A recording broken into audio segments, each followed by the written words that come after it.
Give me 1 second.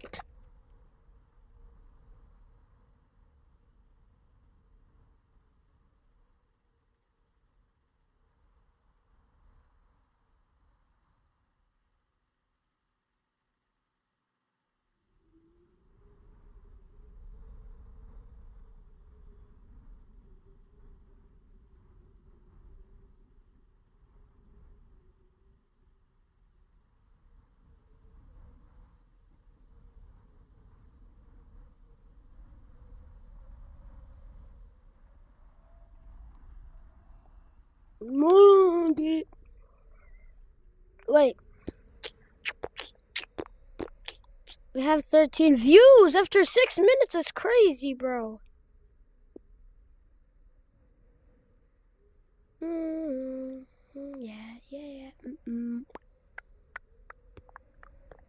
It says that I'm not live streaming. Oh my god.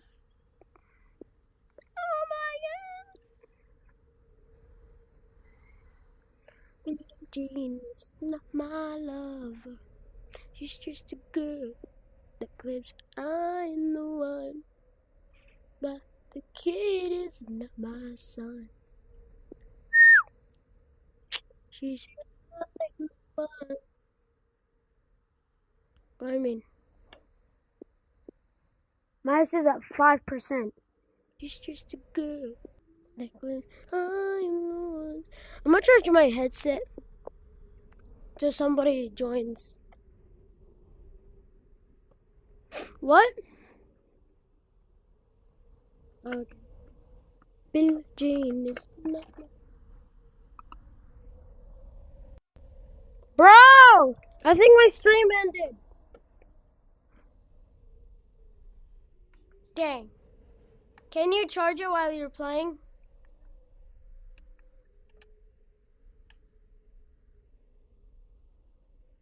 Well, can you stay? Billie Jean.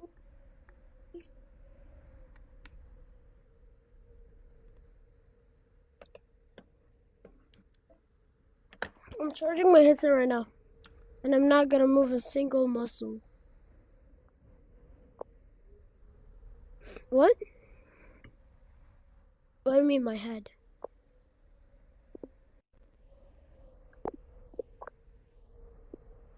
No, I almost face revealed.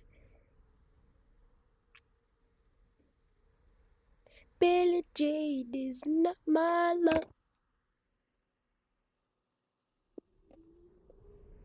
Let me actually check if my headset is charging. Should we let should we let them like friend us on not on VR? No! I just showed everything I have. I just showed my whole house.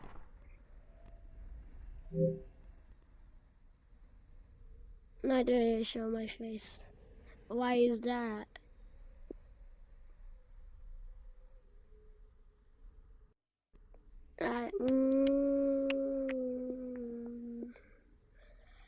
Billie Jean is not my lover.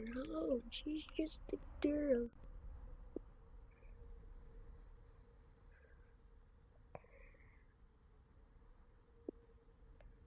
Billie Jean is not my lover. She's just a girl. Hey, dude, give me a second. Man.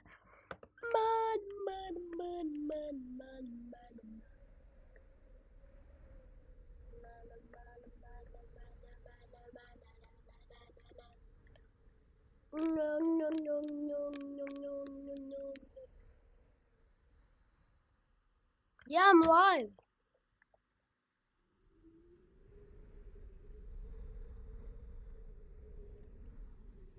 I'm live. I'm live. If my headset dies, I'm gonna crash out. I'm like,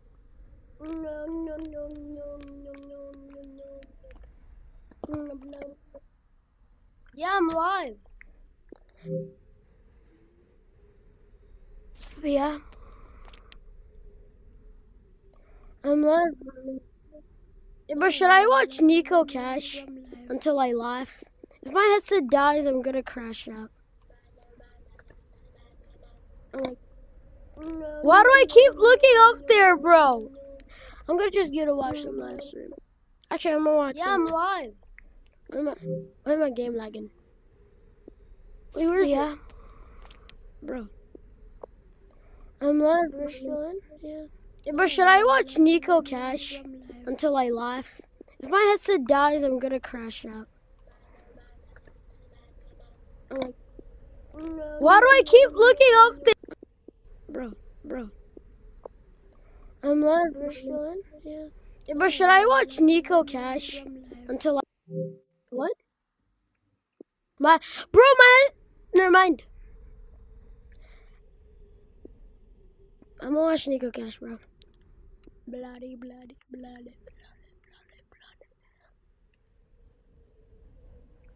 I don't know why I keep TV, bro. Yes? Yeah, Nelly Tool. Yes. Yeah, Nelly Tool.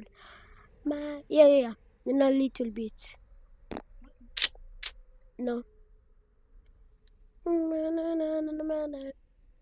gonna watch some Nico and Cash.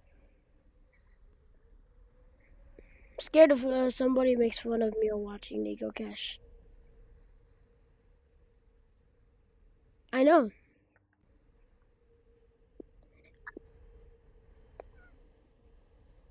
Oh my god, bro. I gotta change my boundary from this. It keeps annoying. Wait, what should I watch? Watch funny videos. If I laugh, I need to end stream. No, just kidding. Dylan, if I laugh, do I end stream?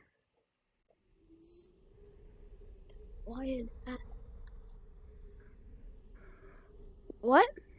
Monster Math presents multiplication. Okay, class, let's begin.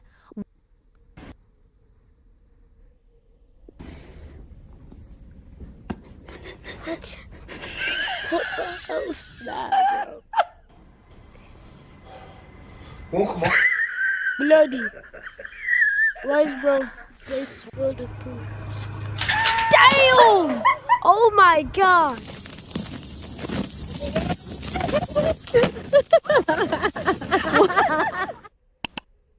Life awesome. Actually, I'm gonna watch his story. If I swear, if he swears, I'm gonna crash. I know. Plus, a lot of. Where's the thing where I can type?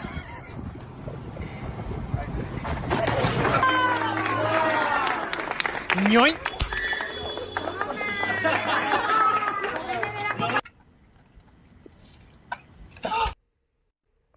His story. What do you mean his story? His story, I said.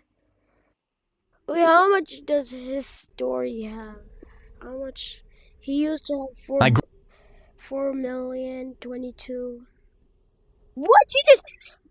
He just gained 20,000 in just a day. 20,000 subscribers in just a day. No, 20,000. Oh.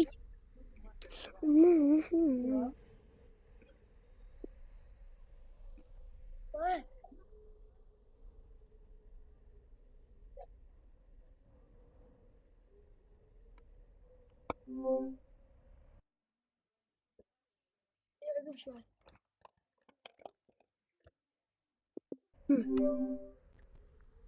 Bro, my mom just came in the living room.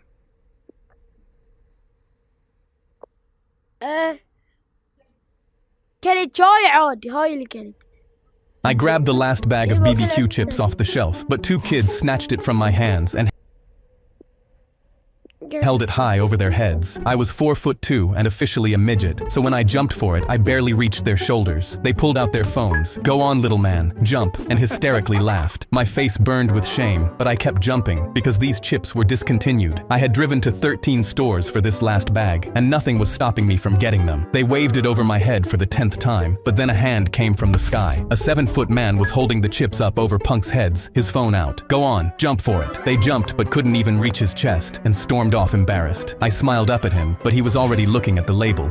Barbecue, my favorite. He opened the bag right there and literally stepped over me to keep walking. I swung as hard as I could and missed by so much I almost spun out of the box. It was the bottom of the 9th. We had a runner on third, 2 outs, down by 1. The ump dropped into his squat behind me. "Just put the ball in play, kid." I looked up at my dad in the bleachers and winked. "I'm hitting this one over, Dad." He cupped his hands around his mouth. "Send it, bud." The next pitch came in slow and right down the middle. I swung as hard as I'd ever swung in my life, and the ball cleared the fence by 10 feet. I dropped the bat and started running. Rounding first, I looked up at the bleachers to find my dad. He wasn't standing up. He was supposed to be standing up. He was the loudest one in the bleachers, and now he was just sitting with his hand on his chest. My mom was right next to him watching me through her phone, screaming, "Run, run, run." Second base. Dad still wasn't moving. By third, I was barely running. He fell forward over the bleacher rail, and I stopped halfway between third and home. "Dad!" I dropped the helmet and started running off the field toward my dad. The ump had my dad on the ground, pumping his chest with both hands. I fell to my knees and grabbed my dad's hand. My mom was on the phone with 911 screaming our address. 5 minutes later, the ambulance pulled up and the paramedics got him on a gurney. As they were loading him in, his eyes opened and found mine. "I saw it, bud." His grip tightened on my hand. I've never been prouder. Then they slid him in and the doors closed. I hit the only home run of my life, and my dad lived to see it. He keeps the ball on his nightstand. I was sitting in class when a Smurf walked in. It was my professor, painted head to toe blue with a white hat and everything. Half the class started laughing. He didn't react at all. He just set his bag down and started teaching like nothing was different. The girl next to me leaned over and whispered, "It's Smurf Day." I asked her what that meant. She just looked at me and said, "You'll see." After class, I grabbed one of the older students and asked him what was going on. He sat me down on a bench outside and told me the whole story. A few years back, the professor had a 3-year-old daughter. She was diagnosed with a rare brain disease and spent most of her life in a hospital bed. The Smurfs was her favorite show. Every night after his last class, he'd drive straight to the hospital and sit in the chair next to her bed and watch it with her. She'd rest her head on his arm, and they'd watch every episode together until she fell asleep.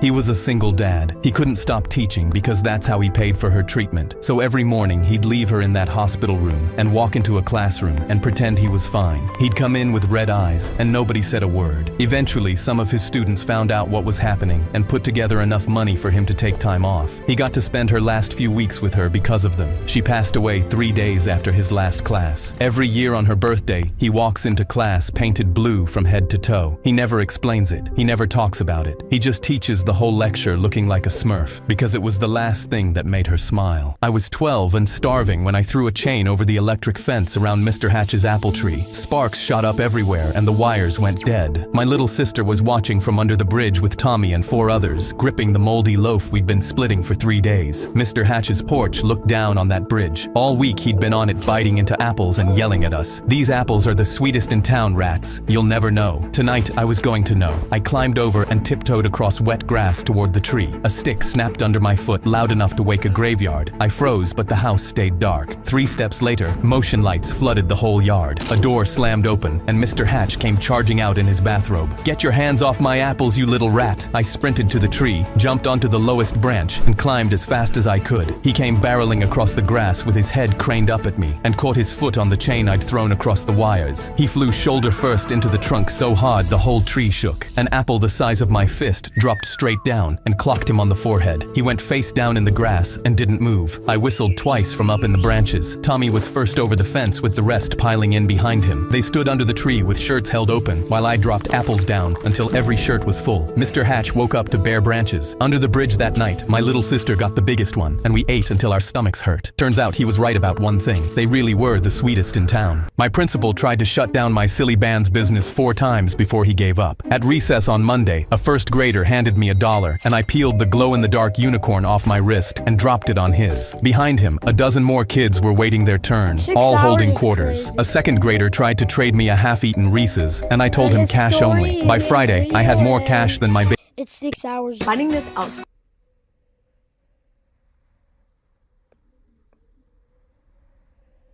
school tutor has hands down been the best decision we could have made for him. OutSchool is an online learning platform.